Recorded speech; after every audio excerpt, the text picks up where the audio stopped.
We've got to talk about Die Hard. I don't think it's a Christmas film. I think it's a film that's set at Christmas, but is not intrinsically in itself a Christmas film.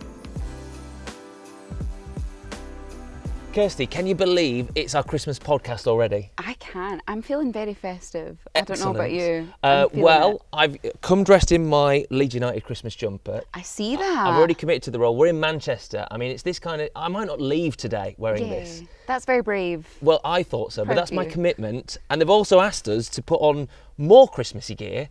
I know. Are you ready to festive up? Yeah. Well, let's get our claws Santa into Claus. some Christmas films, shall we? 'Cause Oh, absolutely. Cineworld's got the Christmas season coming up. They The do. choices are incredible, as you might expect. So let's take a look, shall we, at some of the different films that are on offer and see what you think of these. So the first one I want to discuss, The Holiday. It's your classic Christmas rom-com. Yeah, but it's fantastic. It's so, so good. I do often recall the sort of conversation I would have with my friends. They were all being like, oh my goodness, Jude Law. And I was like, Jack Black's in this film. Yeah, it's a great film as well, isn't it? Because you've got all those different dynamics, different love stories intertwining. Yeah. Here's a really random bit of trivia about that film. You know, the cottage that they stay in doesn't exist. One of the films that really distills the meaning of Christmas more than almost anything, and maybe the meaning of so many other things, life and friendship and family and making an impact. It's a Wonderful Life. And there'll be some people who dismiss it because of its age, the fact that it's black and white. 1946? Yeah, definitely. Am I right? You might know this better than me. It's definitely mid-40s. It's a Frank Capra sort of classic as it's become. And yeah, at the time it was kind of a bit of a flop. It was only when it started getting shown on TV in America after all the sort of the licensing stuff expired and it could be shown free to air that it was taken to people's hearts. That surprises me. I didn't know that. I didn't know it flopped originally. Yeah. That happens to a lot of films. They don't tend to get their flowers until later in their life. But I do love the story though. It's very heartwarming, but I also find it a little bit sad. Oh gosh, I'm absolutely in bits at the end of it. Yeah, existential crisis does set in. Yeah, and you know, there's so many themes that I think we come to associate with Christmas now that it's like that, the redemption story arc, the idea that someone can have a bit of misty-eyed nostalgia at Christmas and you know, realise that you can change people's lives in tiny ways that have huge impacts. And Jimmy Stewart is just the best everyman actor. I just need to say, as someone who loves films, I love hearing someone talk about a film that really means something to them. So that was really nice. Well, it's from the heart. And Thank that's you what for Christmas sharing films that. are all about. Yeah. From another heart now that is, I think, 3 sizes too small? The Grinch. Well done. Yes, well done. yes. 25th anniversary this year. Amazing. And Jim Carrey at his absolute best. Oh, physical comedy, the vocal inflections, the prosthetic work for the Grinch. I'm sorry, but it's fantastic. Send me to Whoville if that's what it's like. If it's actually a place out there, I would like to visit. Thank you very much. Well, look, there's loads of films that I think probably fall into that category. Films like Elf and Polar Express. Beautiful film. Honestly, I just love... You can hear, all you need to hear is the line, well, you coming? Yeah. And you're like, yes, I am. I really want to. And nothing makes me want hot chocolate more than that film. Absolutely. And Tom Hanks just is the perfect casting for Polar Express as well. He's got that incredible sort of warm delivery. You actually believe that there's a bit of magic there as well. Yeah. Elf as well, we've got to discuss Will Ferrell because, I mean, he's become, I mean, you know, he's ubiquitous now in terms of the way people think of Christmas because of that film. Yeah, the best way to spread Christmas cheer is watching Elf every year. Yeah. It is mandatory Christmas watching. Honestly, I will hear no elf slander in my house. Yeah, well, good. Yeah, I will make all of as my nephews have grown up, I've gotten all of them to watch it and every single one of them's loved it. I think it speaks to kids from like the fun element, but it speaks to adults because it actually is a film with a lot of soul. Yeah. It really is. Again, it's sort of Carey-esque in that sort of embodiment of a character. Like no one else could have played it like Will Ferrell and no one else will, I think. You know, for all that things get remade these days, he'll always be the originator and the best. We've got to talk about Die Hard, many people's favourite Christmas film. I don't think it's a Christmas film. I think it's a film that's set at Christmas, but is not intrinsically in itself a Christmas film. Okay, interesting. Thoughts on that? Just let the rage wash over you. Joking. Honestly, each to their own opinion. I think it's more of a Christmas film because I have deep nostalgia watching it for the first time at Christmas. So I think I have a bias there.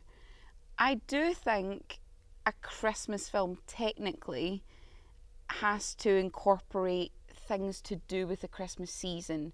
And I get what you're saying, that it is only set at Christmas. So technically speaking, it's an action film that's set at Christmas. So I can concede somewhat. However... No, you can stop there, Kirsty. No, I don't think I will, it's Ben. Because you can't be angry at someone wearing Christmas puddings. That's the... Especially wonky Christmas. Yeah. No, I get it. I'm not someone who's going to get up in arms about it.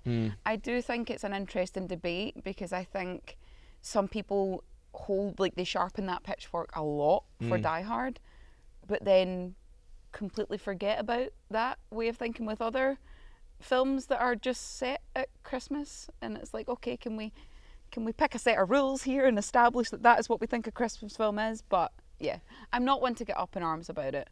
I will say I respectfully disagree. Okay. Well, I'll just say my other proviso for a Christmas film is that you should be able to watch it with the whole family. And we've got some, and that's just me saying it.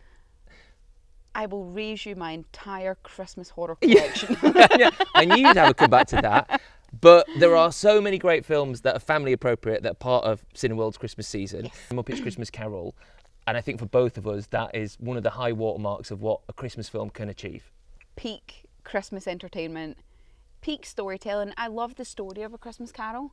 The whole concept is just really nice. But you put the Muppets in there and just instantly more fun. I think anyone who says that they don't have fun with that film is Scrooge. Yeah. Literally. We are rapidly running out of time, as we always do on these podcasts, because there's far too much for us to discuss. Too much. And there's plenty more films that are on offer as well. Honourable mentions to Gremlins. Oh, honourable mention? Gremlins 3 has just been confirmed. I am very excited. Now, if you ever do come across a gremlin this holiday season, please remember, don't feed them after midnight, no water, and no bright lights. Thank you very much. And the That's same your rules PSA. apply for you as well, They Kirsty. do. Don't feed me after midnight. So we and I love Gremlins. We both love Gremlins, Yes. and again, sort of maybe falls into that category for me. It's not quite a Christmas film, but is set around Christmas. But I love it all the same. We're going to move past that. Yeah, we'll move on. I don't want to upset you anymore. There's also Nightmare Before Christmas, which is very much a Christmas film. Oh, I cannot explain to you how much I love this film.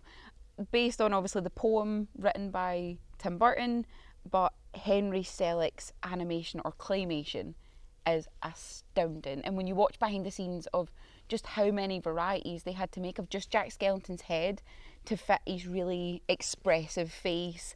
The songs, again. Oh, Danny Elfman knocks it out of the park. His voice is insane. And I do think also Catherine O'Hara.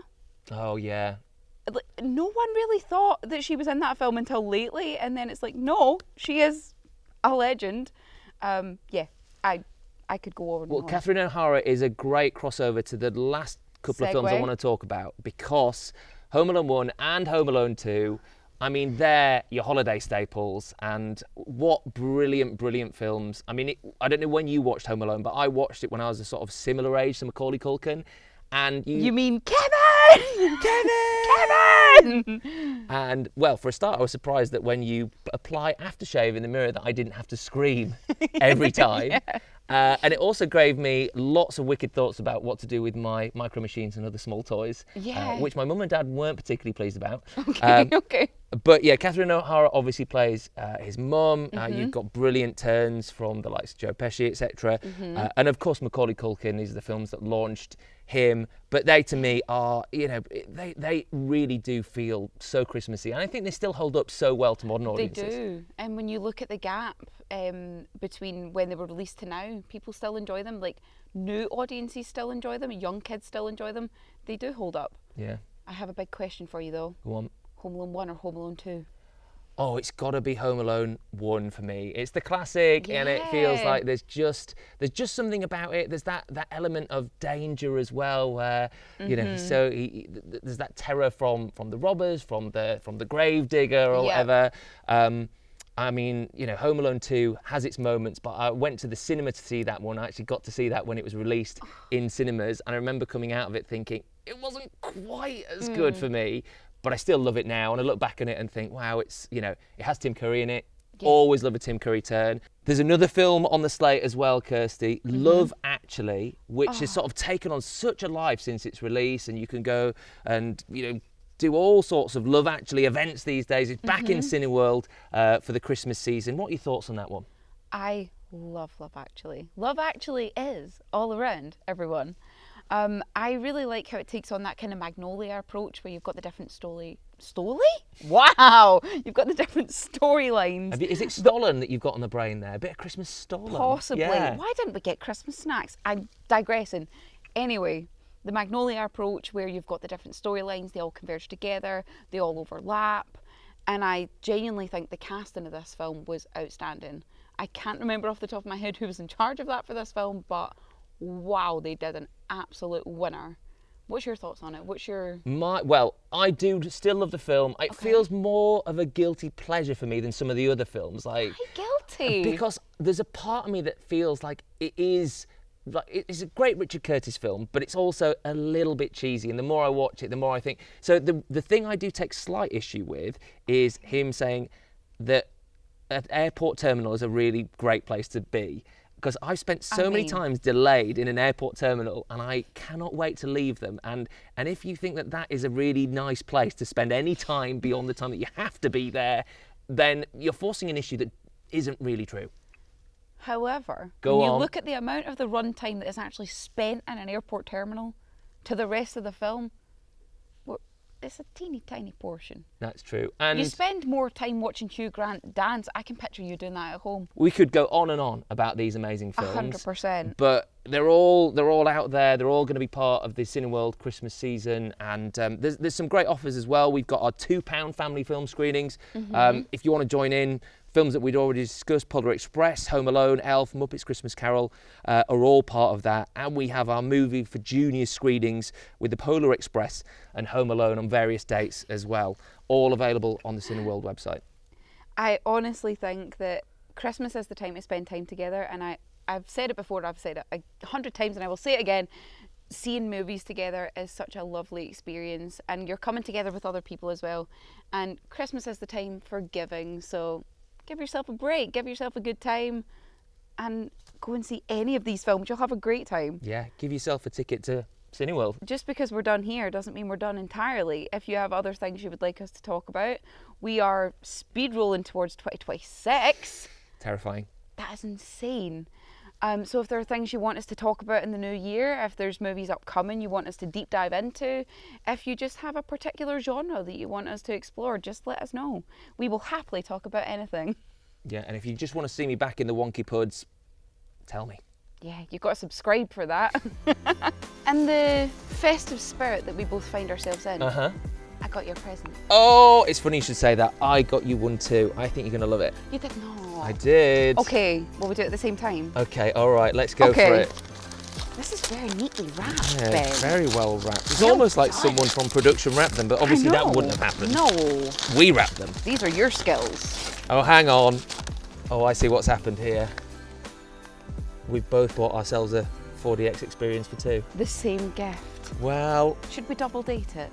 I might be busy that night. Wow! Nothing like a bit of rejection at Christmas. Thank you for that. It's a time of heightened emotions. But look at that, we know each other so well. This is true, and 4DX is amazing. And I think there's a poncho in there.